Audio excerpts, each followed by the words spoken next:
together, their cabin filled with warmth and laughter. The day they stood hand in hand before their friends, saying, "I do," it felt like the mountain itself sighed in relief. But peace on the frontier never lasts forever, and new shadows were already gathering beyond the ridge. Now the story continues with Part 2. The first sign of trouble came with the sunrise. Jed Halverson stood on the porch, coffee steaming in his hand, watching the light crawl over the pines. Down below, the river shimmered pale blue, swollen with spring melt. Life had been quiet since the wedding. Too quiet, he thought. Maybe that's why his guts stirred when he spotted a lone rider far off, moving slow along the lower trail. He set his cup down and narrowed his eyes. The man wasn't from Cedar Ridge. No one local rode a black stallion that fine. Dust rose behind him in the still morning air. Jed waited until the figure grew clearer. A tall man in a dark coat riding straight for the cabin. Mara came to the doorway, her shawl drawn tight. "You see him too," she said softly. Jed nodded. "Don't like the look of it. Stay inside with Eliza." "She's still asleep," Mara replied, her brow creasing. "Maybe it's just a traveler." "Maybe," Jed said, his voice flat. "But travelers don't ride this high without a reason." He walked to the gate, the boards creaking beneath his boots. When the rider finally halted in the clearing, Jed's rifle was already resting across his arm. Not aimed, just waiting. "Morning," Jed called evenly. The stranger tipped his hat. "Morning to you. Fine place you've got." His voice carried the easy tone of a man used to being listened to. "Depends who's asking." The man smiled faintly. "Name's Ethan Walsh. I reckon that name means something to you." Jed's jaw tensed. "Garrett's kin?" "His brother," Ethan said calmly. "You might have heard he passed. Hung himself in his cell last winter." Quote? Jed didn't blink. "I heard he faced justice. Didn't know the rest." Ethan dismounted slowly, brushing snow from his coat. "He left things unfinished. Family land, debts, old business. I came to settle them." Mara appeared behind Jed, her face pale as moonlight. "You shouldn't be here," she said quietly. Ethan looked at her and gave a low whistle. "So, it's true. The witch lives in the mountains now." Jed's hand tightened on his rifle. "Watch your tongue." "No offense meant," Ethan said, though his eyes gleamed. "I came for peace. Garrett left a will, and in it, a claim to the Double Bar Ranch. It's mine now, and I'll see it run right." "But the town talks, Mrs. Halverson. They say you still hold papers with his signature, papers that cost my family half their fortune." Mara's voice trembled but held steady. "That paper freed my sister and cleared our names. Your brother wrote it himself." "Under duress," Ethan said smoothly. "I've come to collect what's owed. You can hand over the deed, and whatever Garrett signed, or I'll take it to the court in Tucson, and they'll send men who don't talk first." Jed stepped forward, his eyes like flint. "You can turn that horse around, Walsh, before you find out how far this mountain runs from any court." Ethan studied him for a long moment, then smiled thinly. "You've got his temper, I'll give you that. Maybe I'll pay my respects in town first. Sheriff might like to hear how a mountain man's keeping stolen property." He swung into his saddle. "I'll be seeing you soon, Halverson, and when I come back, I won't be alone." The horse's hooves thundered down the trail, echoing long after he vanished. Mara sank onto the porch step, her hands shaking. "It'll never end, will it?" Quote. Jed knelt beside her, his voice low. "It ended once, and it will again. I won't let him take what we built." She looked up, eyes fierce despite the fear. "Then we fight smart this time." By noon, the trappers had arrived, Tom Buchanan and 2 of his sons, answering Jed's call. They gathered in the cabin as Mara spread the deed and letter on the table. "He's bluffing," Tom said, squinting at the papers. "Signed, sealed, and witnessed. Ain't a court west of the Mississippi that can undo this." "Maybe," Jed said, "but men like Ethan don't come for truth. They come for revenge." Mara's voice cut through the silence. "Then, we need proof, witnesses who'll stand by the story. Brennan, the marshal, Briggs, the doctor, anyone left who'll speak the truth." Jed nodded. "And if Walsh brings trouble before that?" Tom's grin was grim. "Then trouble's what he'll get."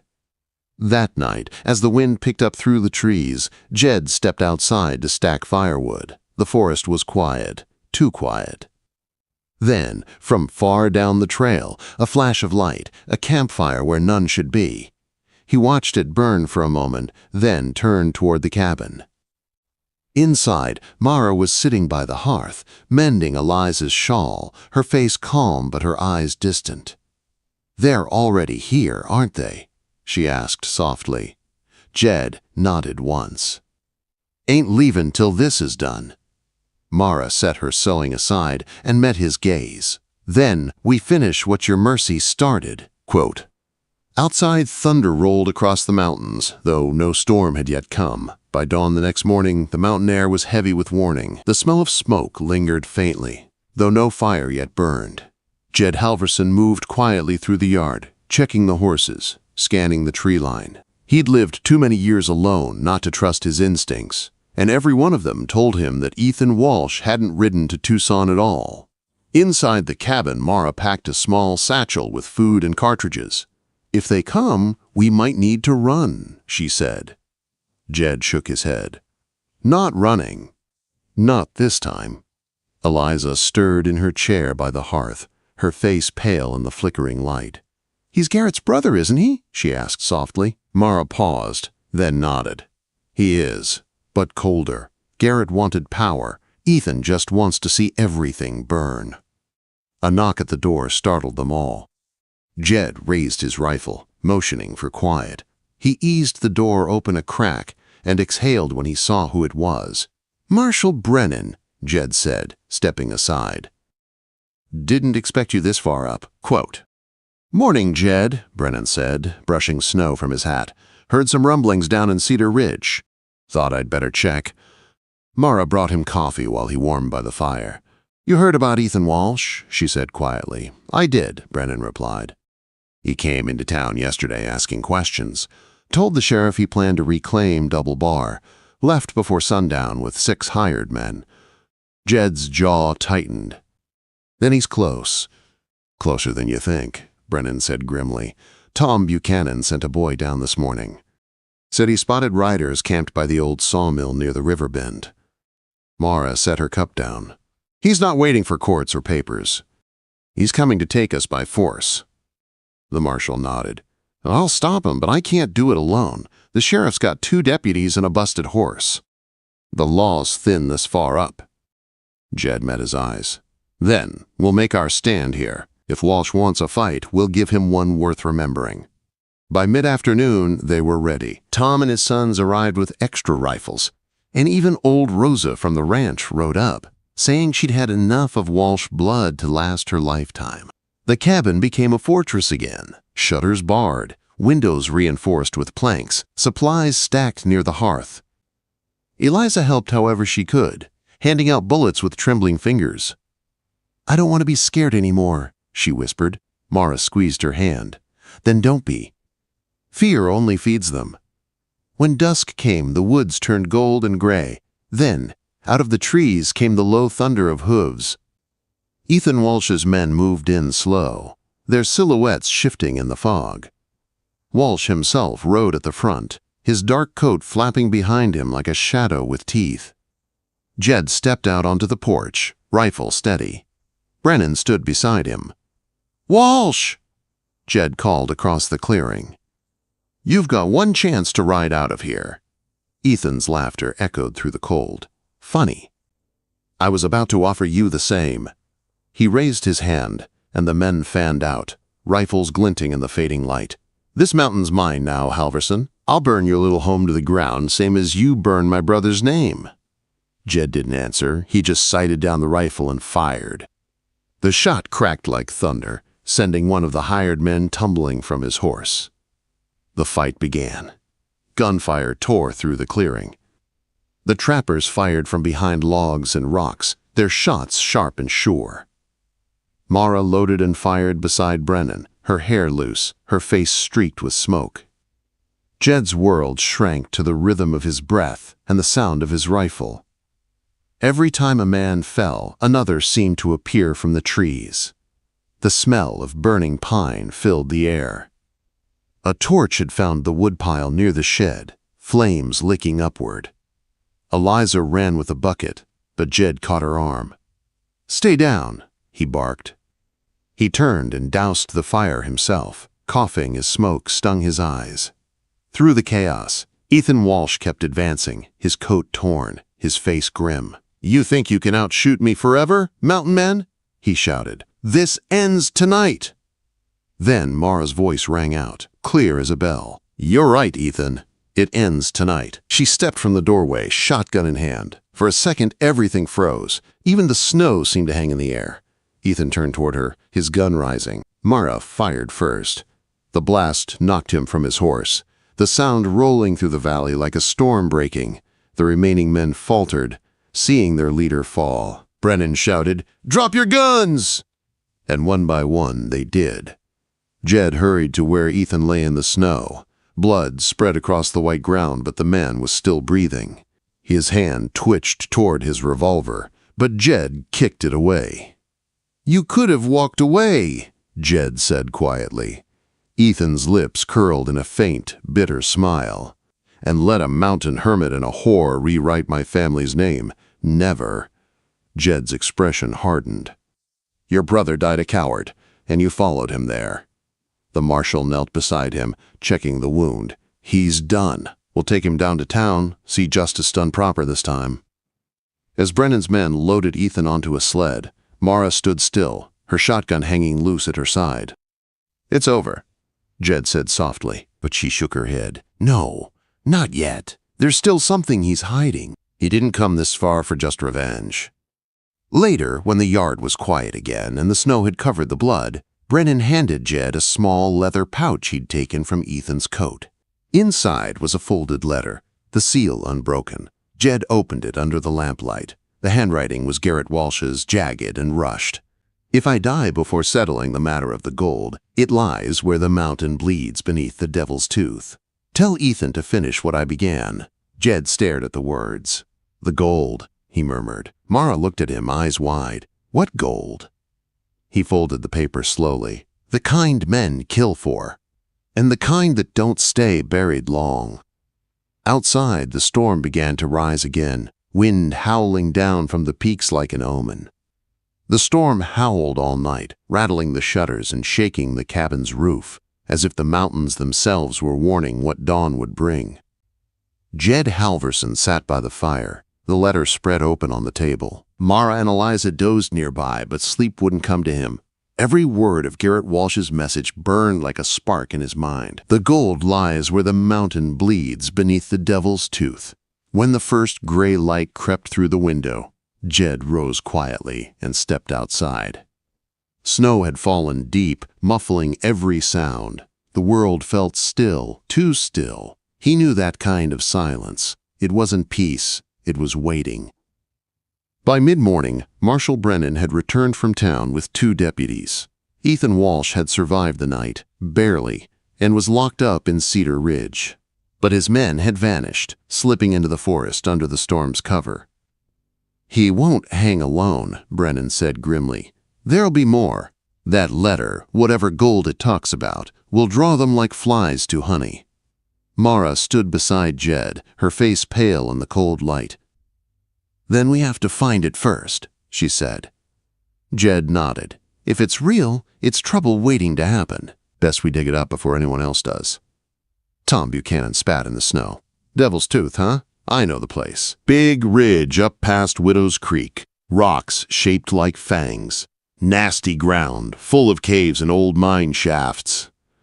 "That's where we start," Jed said. "But we keep it quiet. The fewer who know, the safer this valley stays." By noon, Jed, Mara, Tom, and Brennan rode out, leaving Eliza with Rosa at the cabin. The sky hung low and gray, heavy with snow that refused to fall. The trail wound narrow through the pines, their branches bowing under white weight. For hours they climbed, their horses' breath steaming in the cold. When they reached Devil's Tooth Ridge, the world looked like another planet, jagged stone peaks rising like the teeth of some buried monster. Jed dismounted, scanning the ground. "Garrett said where the mountain bleeds," he murmured. That means water or iron. Tom pointed toward a dark stain on the rocks. There, see that? Rust red, like blood in the snow. They followed the mark into a narrow ravine. At the far end stood a collapsed mine entrance, half buried under drifted snow and fallen beams. Brennan tested the ground with his boot. Old shaft, all right. Looks abandoned 20 years at least. Jed knelt, brushing away snow until his hand hit wood. An old crate, half buried. He pried it open with his knife. Inside, wrapped in rotted canvas, was gold. Dozens of small ingots stamped with the double bar brand. Tom whistled low. Well, I'll be. Enough to buy half the territory. Mara stared at it, her breath catching. He must have stolen it, from miners, from farmers, anyone he could cheat. That's how he built his empire. Brennan's face hardened. This gold's blood money. If word gets out, men'll die for it. Jed closed the crate and stood. Then we'll make sure no one ever finds it again. Tom blinked. You're gonna bury it? Quote. Jed shook his head. Deeper. We'll seal the shaft and let the mountain keep its secret. They worked until their hands bled, rolling stones and hauling timber, sealing the entrance tight. When they finished, Jed took Garrett's letter, struck a match, and burned it, watching the ashes scatter into the wind. Now it's gone, he said quietly. But fate wasn't done with him yet. As they turned to leave, gunfire cracked through the canyon. Bullets struck the rocks, throwing snow and sparks. Brennan ducked behind a boulder, cursing. They followed us! Jed spun, rifle ready. A half-dozen riders charged from the trees. Ethan's men, faces hard and desperate. One of them yelled, "The gold's ours!" Tom fired first, dropping one. Jed's shot took another from his saddle. Mara crouched beside a fallen log, her hands steady as she reloaded. Brennan barked orders, but the echoes drowned his voice. A bullet grazed Jed's arm, burning hot. He gritted his teeth and fired again. Two riders broke away, trying to flank them. Mara saw it first and shouted, "Left side!" She ran across the open snow, shotgun blazing. One rider fell, but the other charged straight at her, pistol raised. Jed didn't think. He lunged forward, knocking her aside as the shot rang out. Pain tore through his shoulder, spinning him to the ground. Mara cried out his name, crawling to him as Brennan and Tom finished the fight. The last of the riders fled into the trees, leaving silence and smoke in their wake. Jed lay on his back, snow melting beneath him, breath shallow. "You're hit," Mara whispered, pressing her hand against the wound. He tried to smile. "Just a scratch." "You always say that," she said, tears trembling in her eyes. He reached up, brushing her cheek with a bloody hand. "Told you I wouldn't let anyone take what's ours." Brennan knelt beside them, tearing a strip from his coat. "Hold still, Jed. You'll live, but you need rest." Tom looked out across the ridge, shaking his head. "They won't be back soon. We broke 'em good." They made it home by nightfall. Rosa met them at the door, gasping when she saw the blood. Eliza ran to her sister, crying with relief. Mara refused to rest until Jed was bandaged and breathing steady by the fire. Later, when the cabin was quiet and only the wind spoke through the chimney, Jed stirred. Mara sat beside him, her hand wrapped around his. "It's over," she whispered. He opened his eyes, weary but steady. "For now. But there'll always be men chasing what they can't earn. That's why we stay strong." Mara smiled faintly. "Then we'll stay strong together." He looked toward the window, where dawn's first light was creeping over the snow. "Guess the mountain keeps its gold," he said softly, "but he gave me something better." "What's that?" she asked. He smiled, the first real one she'd ever seen. "You." Outside, the storm finally broke. Sunlight spilled over the peaks, melting the frost, and the sound of Eliza's laughter rose again from the yard. The world below might still be ruled by greed and vengeance,